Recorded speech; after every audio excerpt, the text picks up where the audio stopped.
Já estamos aqui de novo para conversar mais um pouquinho neste último bloco do programa de hoje e agora batendo um papo com Raul Ferraz, que é advogado, escritor também. Tem 2 livros lançados, 3 se for contar também com um livro técnico na área do direito. Mas enfim, o Raul lançou um livro sobre o romance espírita, na verdade, há um tempo atrás, e agora mais recentemente lançou o Erundina, biografia de uma Padilha. Eu vou sortear um exemplar do livro aqui no programa. E aí é uma biografia mesmo. E aí o mundo já é um outro mundo, que é o mundo do candomblé, mas ainda nas religiões e nessa questão toda que me parece que você gosta, né, Raul? Exatamente. É o mundo da espiritualidade. Isso. Né? Porque o candomblé ele é uma religião que veio da África com os escravos.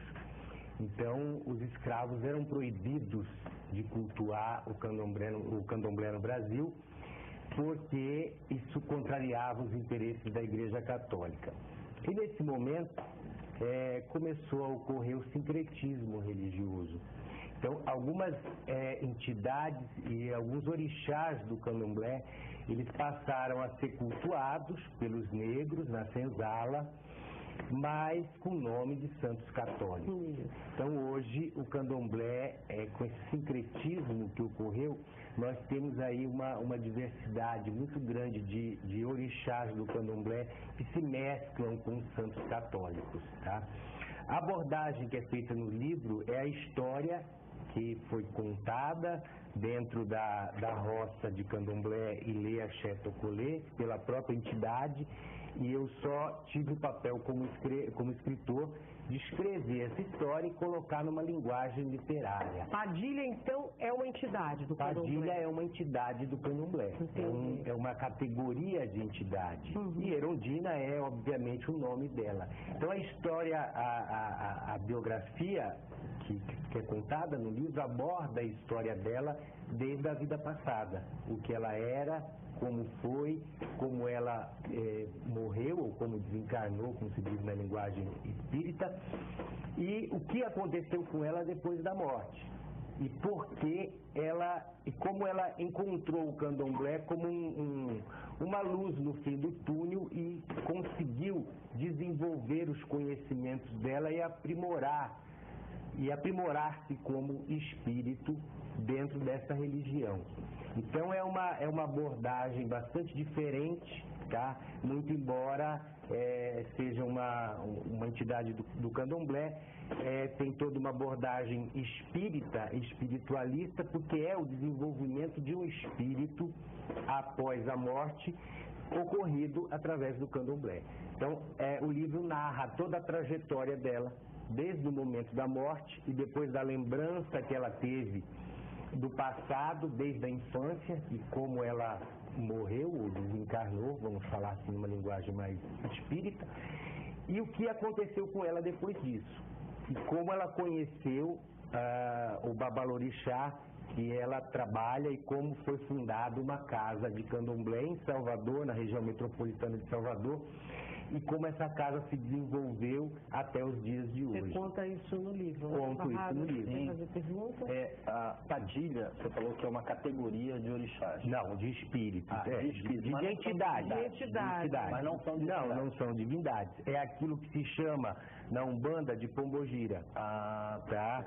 Padilha é a linguagem que se denomina para essa categoria de espíritos no candomblé, de entidades. Então você falou que no caso deste segundo livro aqui, deste livro que trata do candomblé, Erundina, há um enfoque espiritualista sobre uma história que é menos religiosa. Eu acho que para o religioso aí é só um detalhe, né? É mais a evolução espiritual dela. A evolução espiritual ocorrida dentro de uma religião que é o candomblé, tá?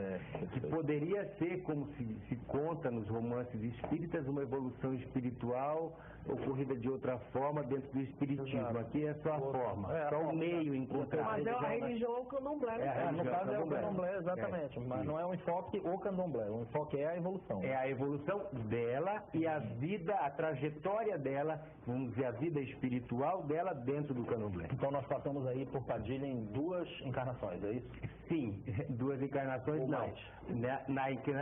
Quando ela era encarnada, quando ela vivia no mundo terreno, e depois encarnada. Na vida espiritual dela enquanto Padilha dentro do candomblé. Tá? E isso foi relatado para você? Foi relatado para mim. Eu apenas tive o papel como escritor de colocar numa linguagem literária e de construir a história, o livro, mas de acordo com os relatos que me foram passados, tanto pela própria Erundina como pelo Babalorixá, que trabalha com ela, que faz a incorporação. E foram vários momentos, eu imagino. Vários momentos, várias sessões aí ao longo de um ano aproximadamente, várias visitas à casa, né, que é Ilea Chetocolê, e muita conversa, muita anotação, e cheguei a essa conclusão que é o livro, né? Os 15 capítulos do livro são relatos dela e do Babalorixá. E o epílogo, que é a última parte, é o que eu falo sobre o candomblé, sobre a minha experiência quando escrevi esse livro e sobre aquilo que eu descobri, sobre aquilo que eu conheci e que eu também não sabia, tá? E algumas coisas que eu percebi, especialmente a predominância ainda muito grande do preconceito. Nós estamos falando de preconceito no bloco passado, né? Preconceito religioso, e que tem uma afinidade muito grande esse preconceito com o preconceito de cor, tá? De raça, porque o candomblé é uma religião de origem africana e veio com os escravos. Então tem uma ligação muito grande entre aquele preconceito contra o negro, tá? E ainda há muito. E ainda há muito, tá? E aquele preconceito contra a religião que o negro trouxe. Porque ainda tem muita gente que vê o candomblé como uma coisa ruim, como algo, aspas, demoníaco, como algo de magia negra, e não é nada disso. O candomblé, ele tem uma beleza muito grande, porque ele cultua prioritariamente as forças da natureza. E com o sincretismo religioso, você encontra o sincretismo entre os orixás do candomblé e os santos da Igreja Católica. Então, vamos falar que Nossa Senhora de Nazaré, para o povo do candomblé, o candomblecista nada mais é do que Oxum.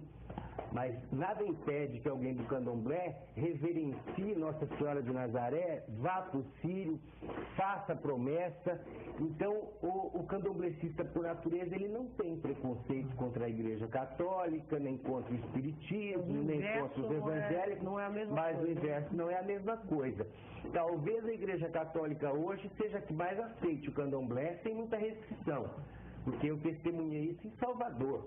No dia do lançamento desse livro, tá? No dia seguinte, teve uma festa de comemoração e um padre da Igreja Católica acabou a missa, fechou a igreja e foi lá buscar o exemplar do livro dele. Por quê? Porque aquela comunidade que existem pessoas do candomblé e pessoas católicas, o povo do candomblé frequenta a missa, interage com o padre aceita. Quer dizer, isso não é normal, não é comum acontecer em todo lugar. Mas talvez em Salvador, por causa dessa muito isso também. Mescla, tá? Essa mistura, esse sincretismo, isso aconteça com maior tranquilidade, tá? Mas aí outras religiões você não percebeu a mesma coisa, a gente sabe que não, e a gente sabe que o candomblé é muito combatido por algumas religiões que se dizem cristãs, mas que não pregam o amor de Cristo, porque, na minha opinião, quando você prega o amor de Cristo, você não discrimina nem tem preconceito contra nada, né? Mas eu foco aqui no candomblé. Deixa só a gente dar uma vezinha aqui pro telespectador, Marcelo. O que a gente tem? Isso, Claudemir Soares diz que é apaixonado por esses assuntos, ele queria saber onde pode adquirir o livro e também parabenizar o programa e a Renata, que ele disse que está linda hoje. Muito obrigada, nossa, obrigada. O livro está saindo a segunda edição do livro, atualmente ele está no site www.mixcultural.com.br e a partir do início de outubro ele vai estar em várias livrarias espírita e livrarias convencionais, os dois livros, tá? E ele pode adquirir hoje no site Mix Cultural ou entrar no meu site www.raulferraz.com.br. Se ele não conseguir no Mix Cultural, eu oriento onde ele pode conseguir. Alguma outra pergunta? A gente já viu um tempinho, não sei, Barrada, quer perguntar? O que é que você quer para a gente encerrar? O segundo romance aí, o que fala que é um romance espírita, também fala de evolução espiritual, também fala... Esse romance, ele já trata de uma outra questão, também polêmica, tá? É um romance espírita que fala das manifestações espíritas que ocorrem nas igrejas evangélicas. Eu sei que o tema é extremamente polêmico e que tem muita gente que não gosta de ouvir esse nome manifestações espíritas em igreja evangélica, mas essa é uma conceituação do espiritismo, tá? A gente vê muita manifestação espiritual dentro das igrejas evangélicas e o livro aborda exatamente isso e mostra essas manifestações pela visão espiritual. Tá? Um dos personagens principais, ele é evangélico, ortodoxo, e quando ele desencarna, quando ele morre, ele tem oportunidade de ver a igreja pelo outro lado.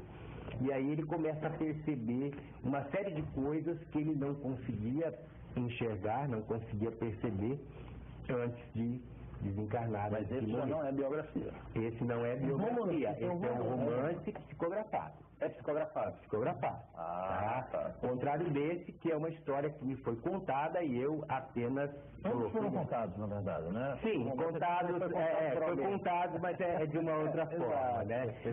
E também foi contado, mas de uma outra forma. Esse aqui é contado ao vivo. Como é que você exerce essa espiritualidade? Porque me parece que você passeia aí por várias religiões, né? Então, não espiritualistas. E aí você se denomina... Eu me denomino espiritualista, tá? Porque eu acho que o espiritismo tem coisa boa a te oferecer, a Umbanda tem coisa boa, a Mina Nagô, que é muito comum aqui no Pará, tem coisa boa, o Candomblé tem coisa boa. Eu acho que quem tem que saber o que é bom é o seguidor, é o fiel. A igreja evangélica tem coisa boa a oferecer. A igreja católica tem coisa boa. Então eu acho que cada um de nós está no seu momento espiritual e vai ver o que é melhor para si. Eu não posso dizer para ninguém, olha, o espiritismo é o melhor, nem o candomblé é o melhor, porque para você pode não ser, o seu momento espiritual é outro. Então você está mais afinada com a igreja evangélica, com o catolicismo.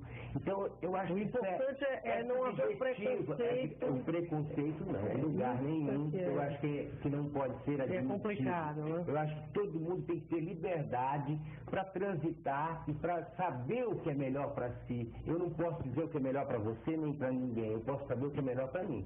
Claro. Tá? E eu acho que é importante a gente conhecer a opinião das outras.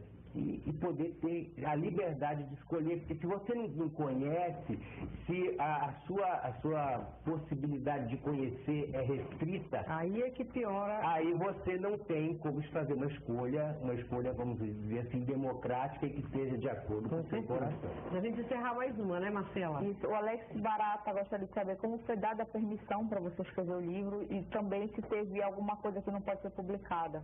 Nesse último caso, né? Na Erundina.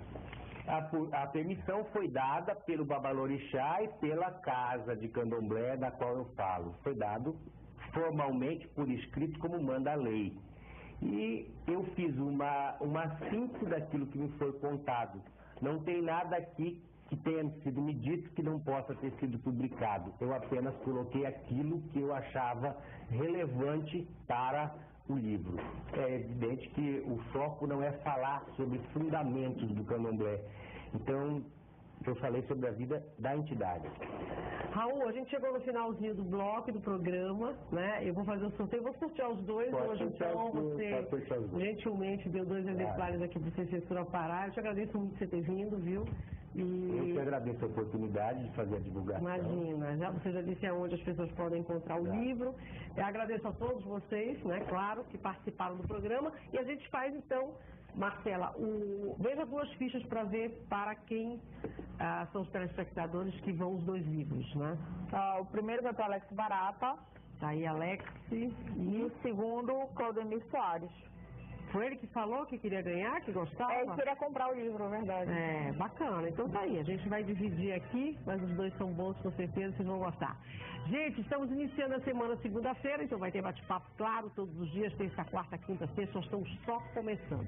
Uma boa tarde para todo mundo e até amanhã, 2h30, esperando você, como sempre, para a gente conversar mais um pouquinho. Até lá.